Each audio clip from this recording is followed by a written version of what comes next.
I think bed bugs are going to stay around, but I think generally ants and cockroaches are always going to be your top threats and top money makers. Well, I know last year ants were the biggest issue for us, and I foresee that to be a humongous issue for us again. The reason why is the amount of rain that we've gotten in Arizona, which has been unheard of. One of the wettest winters ever. So once summer and the heat comes, I think the ants are going to be coming out to play. So that's going to be one of our biggest issues. Well, I'm from the south, so termites are always a problem, and more Formosan termites are becoming a bigger problem.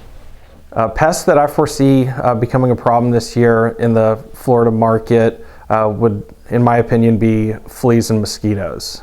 I feel like we're going to have a very wet spring, summer, and even fall.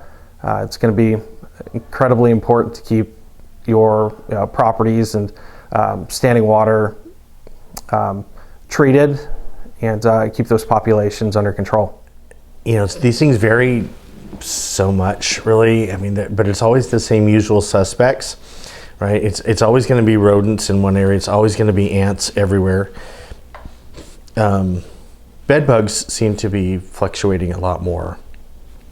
There was obviously a big resurgence, and then they started to kind of fade a little bit. Then during the pandemic, the reports of them increased. I don't know if the prevalence rate necessarily increased as people were home. They could see things more frequently.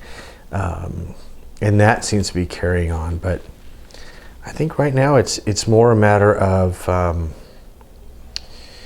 as the climate changes a little bit, areas that didn't have issues with one pest or another are starting to experience it. So it's more a matter of new areas dealing with pests that they haven't before. So I see us encountering many new invasive pests that have come into the U.S.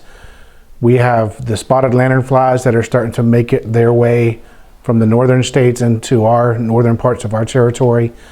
We have the tawny crazy ants in the southern part of our territory that are just on the borders of that area. We have also some pests that we deal with on the lower parts of the state that we haven't dealt with on the upper parts of the states that are starting to move up, like the brown widow spiders, and even Formosan subterranean termites now are starting to move more inland from those coastal areas.